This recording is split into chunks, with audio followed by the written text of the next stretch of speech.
Bismillahirrahmanirrahim. Assalamualaikum warahmatullahi wabarakatuh. At-tahiyatu mubarakatuh salawatu thayyibatu lillah. Assalamualaikum ayuhan nabiyyu wa rahmatullahi wabarakatuh. Assalamu alayna wa ala ibadillahi sholihin. Asyhadu an la ilaha illallah wahdahu la syarikalah wa asyhadu anna Muhammadan abduhu wa rasuluh la nabiyya ba'da. Allahumma sholli ala sayyidina Muhammad wa ala alihi wa sahbihi ajma'in. Qala ta'ala fil kitabil karim. A'udzu billahi minasy syaithanir rajim. Bismillahirrahmanirrahim.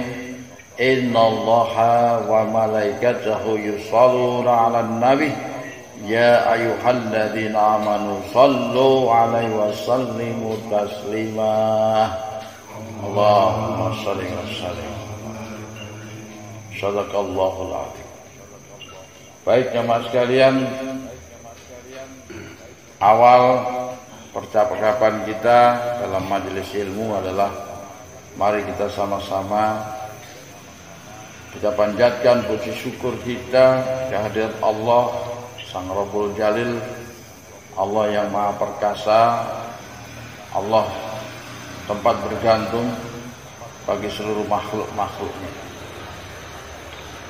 Terima kasih kita sampaikan ke Allah dengan ucapan Alhamdulillah, Alhamdulillah, Alhamdulillah, karena bentuk syukur kita ya, Allah turunkan rahmat, rezeki, barokah, maghfirah dan seluruh kebaikan-kebaikan kepada kita, walaupun kadang-kala kita sulit menghitung kebaikan-kebaikan itu, tapi yakinlah bahwa setiap saat Allah telah menurunkan kebaikan kepada kita.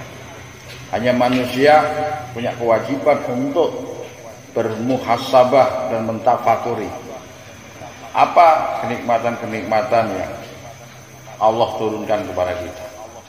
Ya, semakin saudara mengetahui nilai kenikmatan yang Allah berikan, maka di situ nikmat dan kebahagiaan akan semakin bertambah.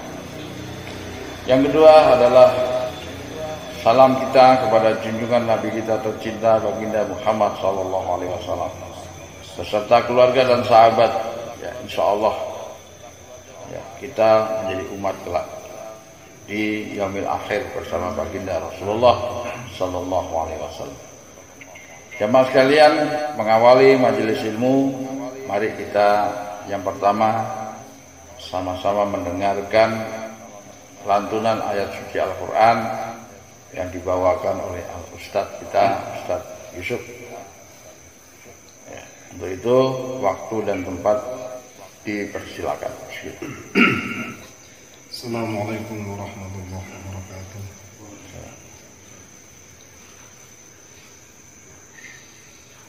A'udzu billahi minasy syaithanir rajim.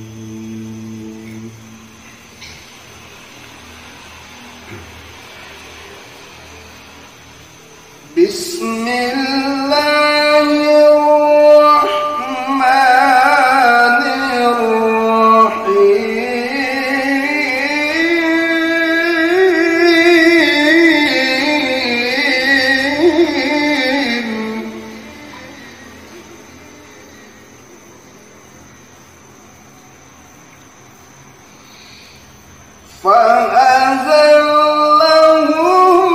الشيطان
Lalu keduanya digelincirkan oleh setan dari surga itu dan dikeluarkan dari keadaan semula, dan kami berfirman, turunlah kamu, sebagian kamu menjadi musuh bagi yang lain, dan bagi kamu ada tempat kediaman di bumi dan kesenangan hidup sampai waktu yang ditentukan.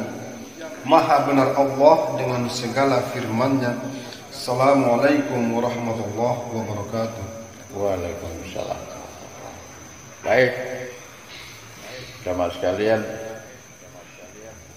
kita telah mendengarkan lantunan ayat suci Al-Quran. Surat apa tadi? Al-Baqarah ayat 30.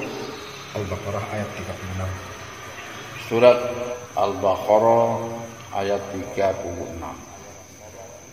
Ya, mudah-mudahan masih diingat, nanti artinya kalau nggak ingat nanti diulang kembali. Saudara sekalian, yang pertama sebagai nasihat di dalam majelis ilmu, ya, bahwa kita sebagai makhluk Allah, salah satu makhluk Tuhan, makhluk hidup, ya, yang memiliki kesempurnaan tentunya dibandingkan daripada makhluk-makhluk ciptaan yang lain. Kita diberikan akal oleh Allah, ya, nafsu, ruh, hayat, seluruh badan kita lengkap, ada tangan, dua belah tangan kita, ada kaki kita, ya. Semua beda dengan yang lain, ya.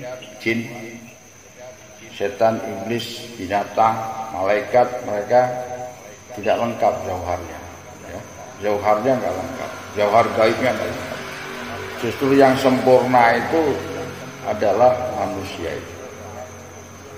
Ya, kita ini, kenapa kita disempurnakan oleh Allah dalam penciptaannya dan kemudian diberikan jauhar-jauhar gaib, akal, nafsu, ruh, hayat?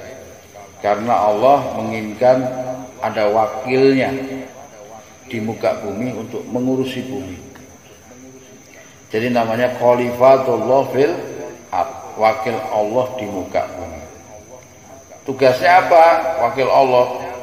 Yaitu tugasnya untuk memperbaiki jagat raya ini dari segala kerusakan yang dirusak oleh musuh. Tadi surat Al-Baqarah dijelaskan bahwa turun kalian semua satu dengan yang lain saling bermusuhan. Sampai itu Adam alaihissalam dengan iblis. Itu firman Allah ya. Jadi musuh kita ini berupaya untuk merusak makhluk-makhluk yang diridhai Allah, terutama manusia ini. Jadi sejak Adam itu sudah baku musuh. Yang dirusak apa? Tentu pola pikir, pola hidup, ya, supaya tidak mengenal lagi jalan kebenaran dan jalan menuju Allah. Jadi dipotong ajaran-ajaran. Jadi Allah menurunkan kitab-kitabnya dari pertama Taurat, Zabur, Injil, Al-Quranul Karim, ya, sampai diturunkan 4 itu dianggap cukup, disempurnakan oleh Al-Quranul Karim yang dibawa oleh baginda Muhammad Rasulullah, dianggap cukup 4 itu kepastian. Jadi dalam nilai tasawuf itu 4 itu kepastian. Jadi sudah diturunkan Taurat, diturunkan Zabur, diturunkan Injil dan Al-Quran. Itu dianggap cukup oleh Allah. Sudah cukup sampai akhir zaman Al-Quran itu tidak ada kitab-kitab lagi. Itu terakhir itu kitab yang dibawa oleh baginda Muhammad Rasulullah. Dianggap bahwa kita ini huda atau petunjuk yang Allah turunkan itu sudah memenuhi standar untuk mengatur kehidupan dan kemaslahatan umat yang begini banyaknya di akhir zaman. Jadi Al-Quran itu dianggap mampu untuk menyelesaikan semua itu dalam tatanan hukum syariah. Ya. Nah ini itu menjadi pedoman kita. Kita dicipta untuk menjadi khalifah, membenahi alam semesta ini. Ya, kerusakan-kerusakan. Maka apabila kita sudah sampai pada titik makom khalifah, hendaklah kita menyampaikan ajaran-ajaran yang dibawa oleh baginda Rasulullah, ya, yang telah dibawa oleh Rasulullah menjadi risalahnya, dan kita melanjutkan penyampaian. Sesungguhnya Muhammad adalah memberikan kabar gembira dan peringatan, ya, tugasnya itu. Maka kita sebagai umat Nabi, kita harus menyampaikan walaupun satu ayat kemana, ke siapapun, anak kita, saudara kita, istri kita, ya, tetangga kita, tentang kebaikan-kebaikan itu, walaupun cuma satu aja. Jadi kita nggak boleh diam. Jadi semua sampaikan. Kalau ini menyampaikan, insya Allah satu demi satu mereka akan terbawa. Adapun hidayah itu Allah punya urusan. Jadi kalau mau disampaikan, sampaikan, ya, dengan tugas bahwa kita adalah khalifatullah untuk memperbaiki kerusakan, kita perbaiki. Ya. Kalau nggak bisa dengan lisan kita, ya dengan perbuatan kita, memberikan contoh yang terbaik dengan perbuatan kita. Kita sholat, kita tidak perlu mengajak, ayo sholat. Dengan perilaku kita selalu sholat, kita santun, akhlak kita baik, lisan kita baik, maka di sekitar kita akan menilai kita baik. Dan kalau orang itu tidak baik, kemudian dia melihat kita, ya, menurut syariatnya adalah sudah lurus, mereka akan mendapat hidayah Allah. Saat hidayah itu turun, mereka akan dekati kita, dekati kita dan bertanya bagaimana untuk membawa kepada kebaikan.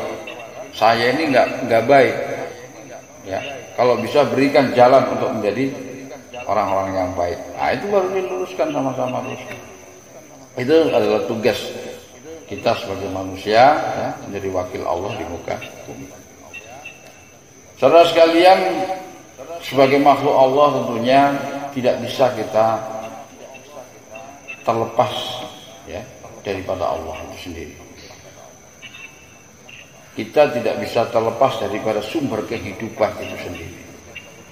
Sumber kehidupan itu yang dimiliki oleh makhluk, terutama kita manusia, adalah Allah. Ya, bukan manusia, tapi Allah sumber kehidupan. Kalau noni sudah terlepas daripada sumber kehidupan Allah, sudah tidak kembali mengingat Allah, tidak mengikuti perintah Allah, tidak mau berjihad di jalan Allah, maka diibaratkan sebagai tanaman, ya, tanaman yang telah tercabut dari sumber kehidupannya. Kalau tanaman itu tercabut akarnya dari tanah, di mana tanah adalah sumber kehidupan dari seluruh tanaman itu, ya, maka tanaman, Bapak perhatikan, kalau udah Anda cabut, pohon apapun cabut, yang pertama mungkin masih segar, daunnya masih segar, baru dicabut. Tapi lama kelamaan, ya, daun, batang mulai kelihatan layu daun-daun, ya, terus tidak akan berbuah lagi karena udah kecabut dari sumber kehidupan. Bagaimana berbuah? Justru buah yang ada itu akan menjadi layu.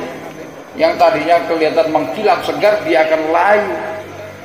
Batang-batangnya juga sudah mulai melekuk, yang tadinya tegak melekuk, melekuk. Ya, daun yang tadinya segar, dia mulai mengering. Lama-lama apa? Daunnya akan kuning, buahnya akan jatuh, ya, kemudian rontok, kering, dan kemudian mati. Itu tanaman yang telah tercabut dari sumber kehidupannya, yaitu tanah. Tidak mendapatkan nutrisi dari tanah, tidak mendapatkan minuman dari tanah, sumber kehidupan. Manusia kita ini, kalau kita dicabut dan tercabut daripada ridho Allah dan sumber kehidupan Allah, ngoni akan kering kerontang, walaupun kemudian ngoni berupaya untuk mencari kehidupan di sana sini, akan susah. Bukti kecabut kita dari sumber kehidupan apa? Ridho kita dari Allah tercabut. Keridhaan Allah itu sudah tidak ada pada diri kita, atau tercabut keridhaan. Karena apa? Karena perbuatan-perbuatan kita yang kita lakukan. Karena kita mengabaikan ridho Allah. Bagaimana mengabaikan ridho Allah? Tentu di dalam ma'rifatul ridho itu harus melalui beberapa tingkat untuk menggapai ridho Allah, yaitu ridho diri kita. Kita ridho akan diri kita, ridho kepada orang tua, kita menggapai ridho orang tua. Karena di ridho orang tua itu terletak ridho Allah, ya.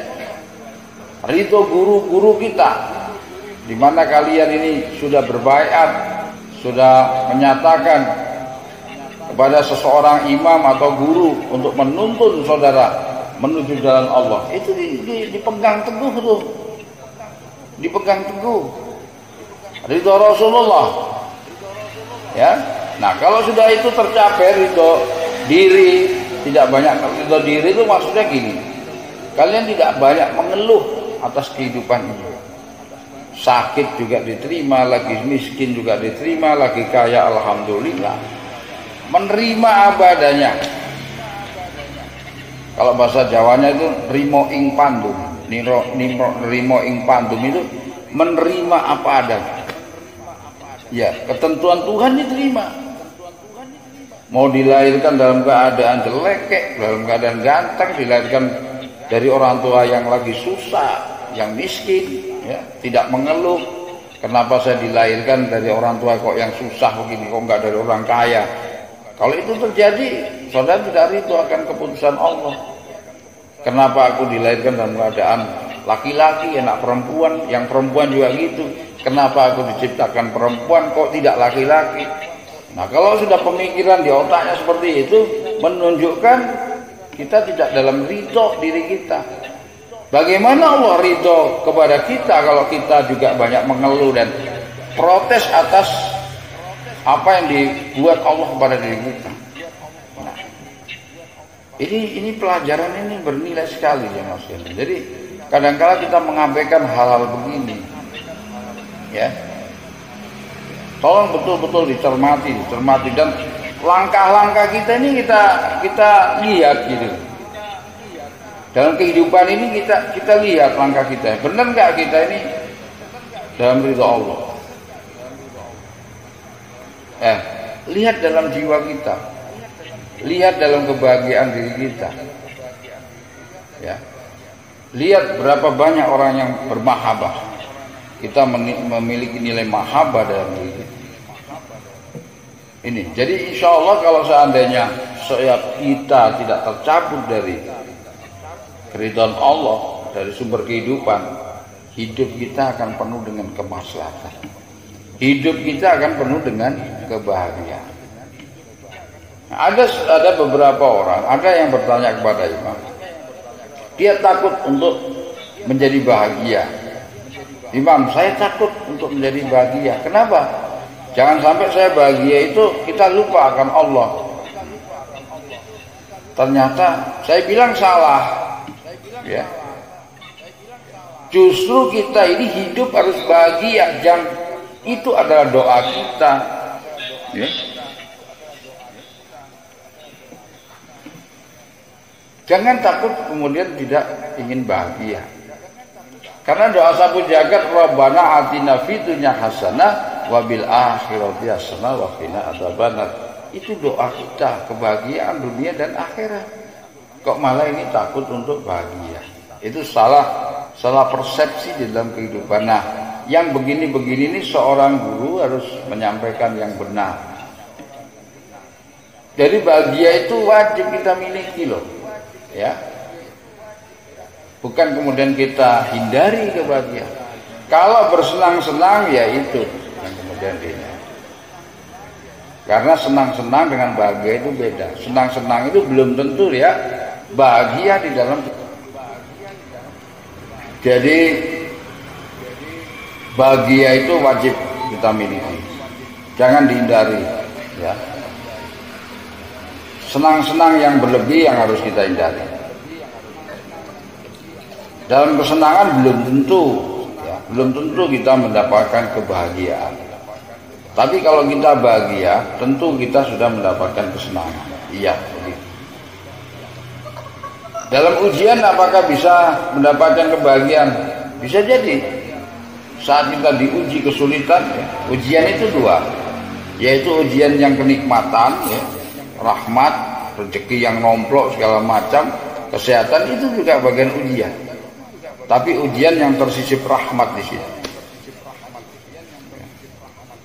Lebih mudah dicerna. Kalau lagi senang-senang bahagianya pasti ada. Yang sulit dicerna itu saat diuji, susah, uang nggak ada, anak sakit, diri sendiri sakit, ya, istri kemudian tidak nurut, anak tidak nurut, apa iya bisa bahagia? Kehilangan uang dan lain sebagainya. Tapi buktinya para nabi dulu, para sufi, ya, mereka tetap ada kebahagiaan di dalam diri mereka.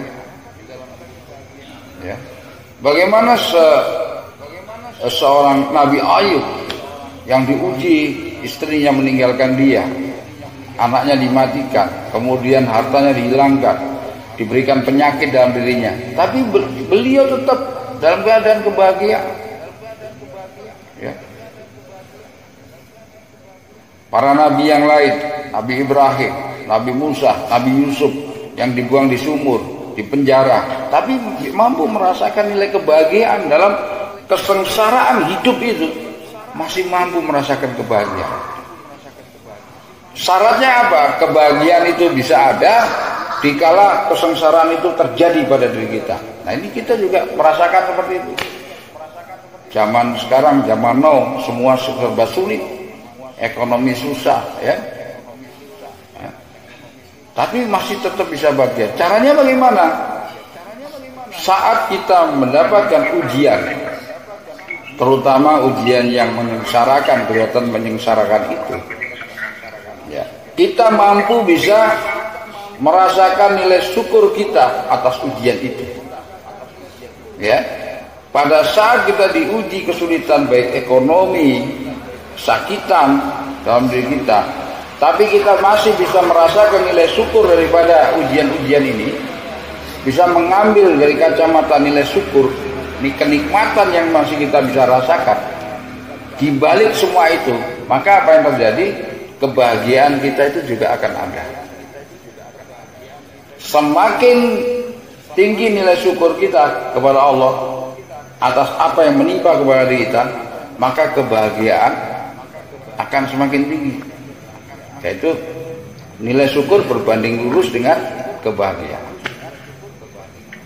Makanya kenapa kalau orang lagi ketimpan rezeki ya, misalnya diberikan uang, dapat uang mendadak, gampang bahagianya kan, gampang bahagia. Kenapa? Ya karena nilai syukurnya lebih tinggi, lebih cepat, responnya cepat. Kalau dapat sesuatu, alhamdulillah, cepat sekali. Ya, langsung bersyukur. Nah, makanya jadi kebahagiaannya bisa cepat muncul dalam diri kita.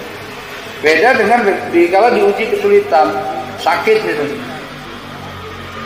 Sakit itu kadang-kala orang fokusnya adalah di sakitnya, tapi tidak fokus kepada kenikmatan yang lain. Karena lagi fokus kepada sakitnya, bagaimana dia bisa membuat bahagia. Tapi kalau saat dia sakit, kemudian dia merasakan bahwa sakit ini adalah pembersih atas dosa-dosa. Ya Allah, terima kasih ya Allah, sakit ini Engkau turunkan kepada hamba adalah untuk membersihkan dosa-dosa. Maka di situ akan muncul nilai kebahagiaan. Ya. Yang kesengsaraan tadi, beratnya ujian itu, muncul rasa syukur akan memunculkan kebahagiaan. Apa yang terjadi? Ujian yang berat tadi akan terasa ringan pada dirinya. Tapi kalau kemudian ujian yang berat tadi, yang kelihatan sengsara tadi, ya, yang sakit ya, nggak ada uang, direspon oleh diri itu, merespon tidak ada nilai syukur. Kita justru emosi, amarah, menyalahkan orang lain, ya, berpikiran negatif, prasangka buruk kepada Allah.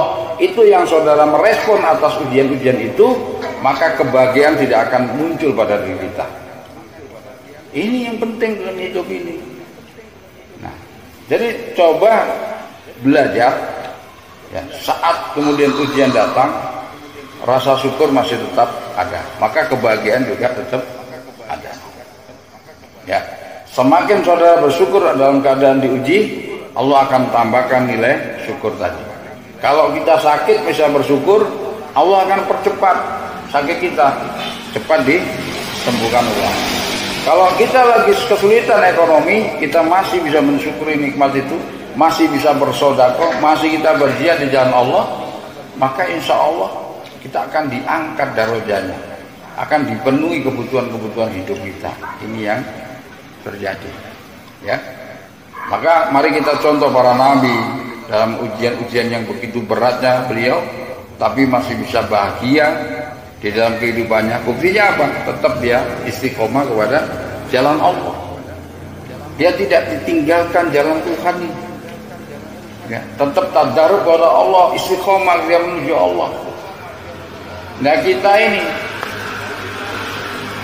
baru diuji kesulitan hidup, ada utang sana sini, akhirnya kerja sampai malam, majelis ilmu ditinggalkan. Kita ini cukup banyak, ya, tapi kenyataannya berkurang. Alasannya apa? Sibuk imam, sibuk, banyak kerjaan. Ya. Ini yang alasan-alasan seperti ini, klasik ini patut dipertanyakan dalam diri kita. Jangan-jangan kita sudah mulai mencabut diri kita dari sumber kehidupan kita. Jangan-jangan kita ini sudah mulai bertalim kepada akal dan nafsu kita. Ya. Kalau orang itu masih ada nilai mahabbah, kecintaan kepada Allah, kepada Rasul, dan nilai ajaran-ajarannya, saat kemudian ada majelis ilmu, majelis zikir, didatangi, hadir di dalam itu, ditinggalkan seluruh urusan duniawinya, ditinggalkan anak istrinya. Untuk apa? Mencari ridha Allah. Ya. Siapapun yang menyampaikan di dalam majelis ilmu, ya, hadiri di situ. Kalau memang ada sumber kebenaran di situ, apalagi seorang guru. Karena jamaah laduna ilmu ini terikat dengan baiat, maka wajib hukumnya untuk hadir di dalam majelis ilmu, di dalam perintah-perintah jihad di jalan Allah. Ya. Seorang guru memerintahkan jihad, kalau kepentingan pribadi Ngoni tidak ikut tidak masalah, pribadi. Tapi kalau kepentingan agama Allah, contoh kita jihad di jalan Allah, sholat, padepokan sana, ya, bertanam di sana, untuk apa? Itu bukan untuk kepentingan pribadi guru, itu untuk memperdayakan umat agar ada kekuatan ekonomi di situ. Jadi berbanding dua, satu urusan spiritual, ya, kita bangun musola, satu kekuatan ekonomi di situ. Harus didukung betul-betul, ya, bukan untuk kepentingan pribadi. Ayo kita jihad. Baiat itu adalah suatu ikatan, saudara diajak menuju jalan Allah bersama guru, itu ikrar yang disampaikan. Tapi kenyataan pada saat ajakan-ajakan itu ada dan Anda tidak berjalan bersama seorang guru, patut dipertanyakan. Ya. Maka Imam sampaikan bahwa bila saudara diajak oleh seorang guru, seorang imam, ya, yang membimbing saudara untuk menuju jalan Allah, memerintahkan untuk kita berjalan menuju jalan Allah, baik dalam urusan majelis ilmu, majelis zikir, perintah majelis ilmu, majelis zikir, perintah jihad di jalan Allah, tidak diindahkan, ya, tidak mendengar, tidak patuh dalam urusan itu, ya, tidak mau tahu dalam urusan jihad di jalan Allah. Saya yakin saudara tahu, sudah mendengar urusan di padepokan ini ternate kecil kok, ya, setiap minggu misalnya 2-3 hari udah tahu kita bangun sama-sama, ya, tapi tidak dihadiri juga. Maka tidak mau tahu dengan perintah seorang imam, Anda terikat oleh baiat, maka pada saat nanti surat Al-Isra ayat 71, ingatlah suatu hari dikala kamu menghadap Allah, akan didampingi oleh imam kalian menjadi saksi, maka guru Anda tidak akan mau tahu dalam urusan itu, ya, karena saudara telah mengabaikan perintah seorang imam dalam mengajak jalan kebenaran. Ini untuk menggapai ridha Allah loh, ini sama-sama ayo kita jalan. Tapi kalau hanya mendengar saja, tahu tidak melakukan, pura-pura tidak tahu, maka seorang guru juga pura-pura tidak tahu. Jika sudah berhadapan dengan Allah, guru menjadi saksi, itu pasti seperti itu yang terjadi, ya. Sama dengan imam awam, jihad, urusan kitab, kita dukung sepenuhnya. Maka kalau kita sama-sama kita berjihad di jalan Allah, itu rasanya indah sekali. Maka saya mengajak kepada seluruh jamaah, khususnya kepada murid saya, ya, di mana saja berada, mau di Ternate, di luar daerah, mari kita perintah seorang imam untuk kita membesarkan agama Allah, kalimatullah, ya, kita sama-sama, kita bergerak bersama, karena dengan kekuatan bersama itu, bisultan itu, kita akan bisa membuat karya. Kalau kita sendiri-sendiri tidak akan bisa terbentuk karya. Sebagai para nabi, dia memiliki karya tapi bukan sendirian, bersama-sama. Maka kalau ingin kita memiliki karya, kita harus bersama-sama. Jadi barang siapa saja, terutama khususnya murid, langsung bila saudara tidak peduli, ya, masa bodoh, tidak mau tahu, ya, atas perkembangan itu, maka bisa jadi guru juga masa bodoh. Bila itu sengaja saudara melakukan itu, karena Anda telah terikat oleh baiat kubro, ya, baiat kubro. Jadi baiat itu adalah kubro, bukan baik, ya. Jadi itu yang Imam sampaikan. Dan kemudian saudara sekalian, seperti yang dibacakan di surat Al-Baqarah, bahwa kehidupan di dunia kita tidaklah sengsara, tapi penuh dengan kebahagiaan dan kesenangan. Ya, coba dibaca di ayat itu, surat Al-Baqarah.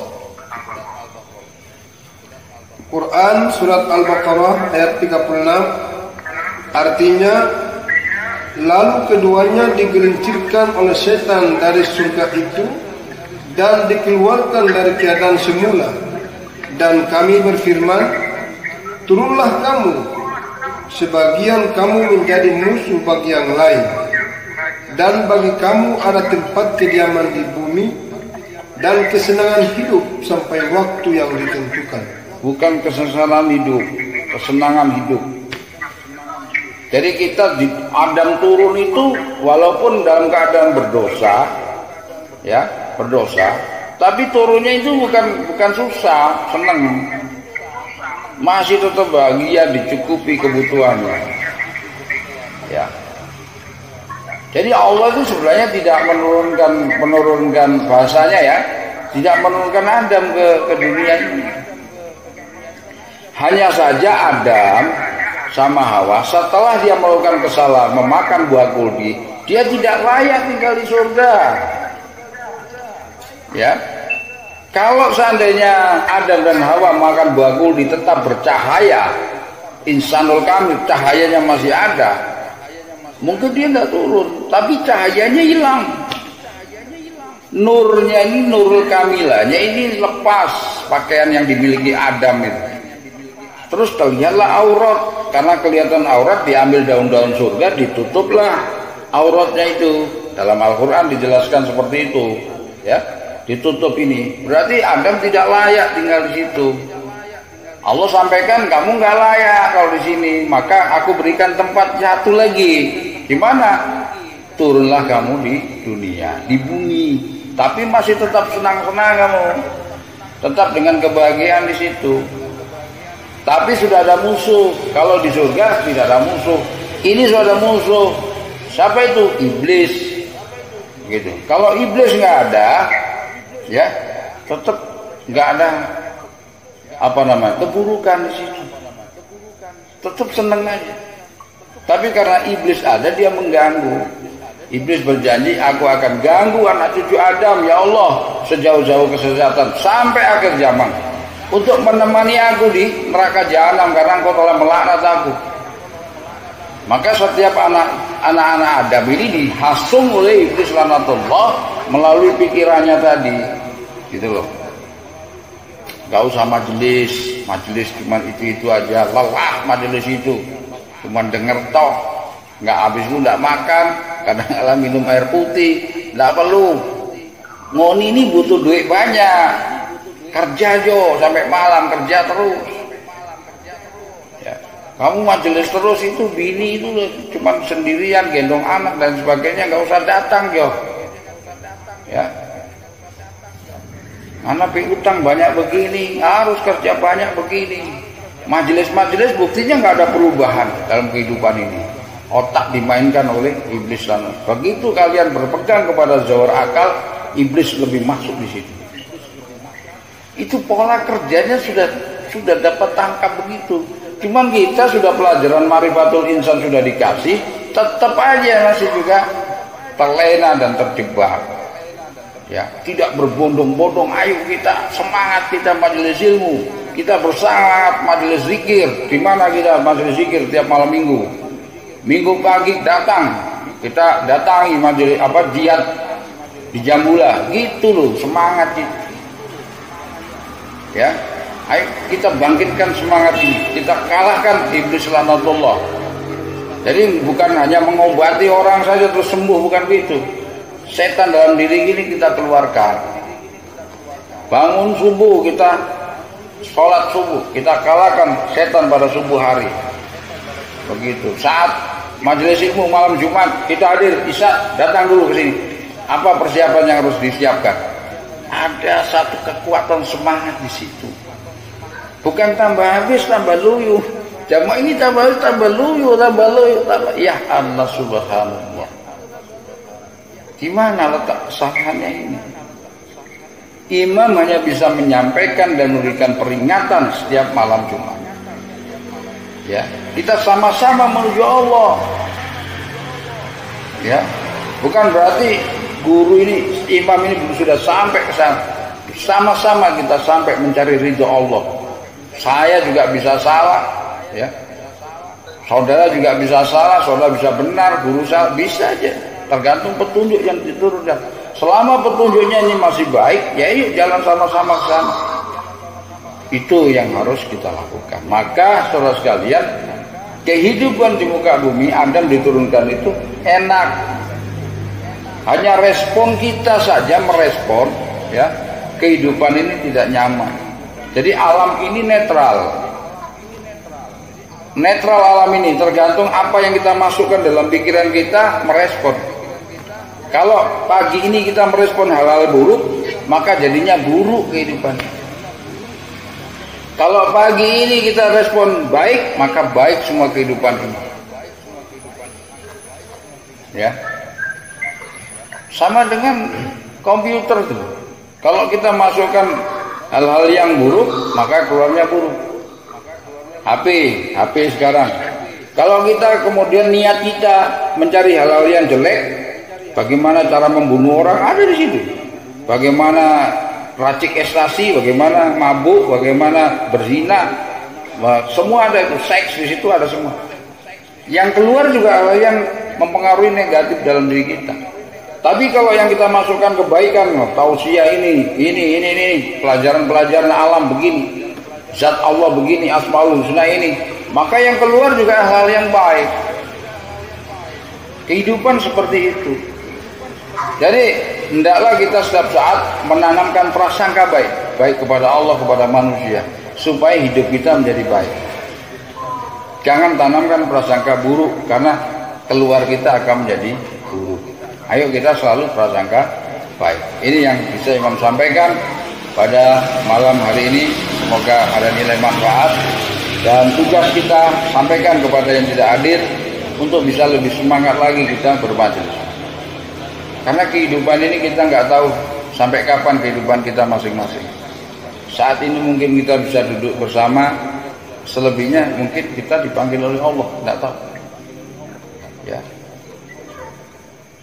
Satu hari kemarin 2 kali Imam hampir. Maka manusia ini betul-betul lemah, tidak berdaya, kapanpun bisa dipanggil oleh Allah bila kita melakukan kesalahan. Tapi karena dengan doa, mungkin bukan doa kita, doa orang tua kita yang sayang kepada kita, ya, mendoakan, ya Allah, mudah-mudahan anak-anakku ini dirantau, mereka baik-baik semua, ya, terlindungi dari segala mara bahaya. Mungkin doa orang tua kita, doa anak-anak soleh, doa anak yang yatim piatu yang kita sedekahi, mereka mendoakan kita, itu kita diberikan kekuatan oleh Allah, dilindungi oleh Allah. Mungkin sedekah kita, segala macam perbuatan-perbuatan itu. Maka tugas kita lakukan kebaikan sebanyak-banyaknya. Kita tidak tahu dari kebaikan mana yang nanti Allah menurunkan keridhaan kepada diri kita. Begitu. Nah, jadi sangat-sangat tipis kita ini antara hidup dan kematian. Ya. Jadi itu yang perlu disampaikan, ya. Mudah-mudahan dalam majelis ilmu ini kita diberikan selalu hidayah Allah oleh Allah, dilindungi oleh Allah dari segala mara bahaya, diproteksi dari segala gangguan iblis laknatullah yang berupaya untuk masuk ke dalam jalan pikiran kita, yang membisikkan hal-hal buruk, angan-angan kosong, imajinasi kosong, hayalan kosong, dan sampai pada tingkat tidak mempercayai Allah. Dia membisikkan untuk bahwa Allah itu tidak ada. Nanti pelajaran ada sampai pada titik itu. Mudah-mudahan itu ditepis semua. Ya, Allah memproteksi kita itu, dan selalu menanamkan nilai iman Islam dan ihsan dalam diri kita. Ini penting sekali dalam kehidupan ini. Demikian, semoga Allah kuatkan kita, ya, jamaah kita Ladna Ilma khususnya di Ternate ini semakin mencintai tentang ajaran, ya, ajaran Ladna Ilma, ajaran berdasarkan Quran dan Al-Hadis, dan menggapai ridho Allah dan Rasulnya secara bersama-sama. Insyaallah, amin ya rabbal alamin. Akhirul kalam, wassalamualaikum warahmatullahi wabarakatuh.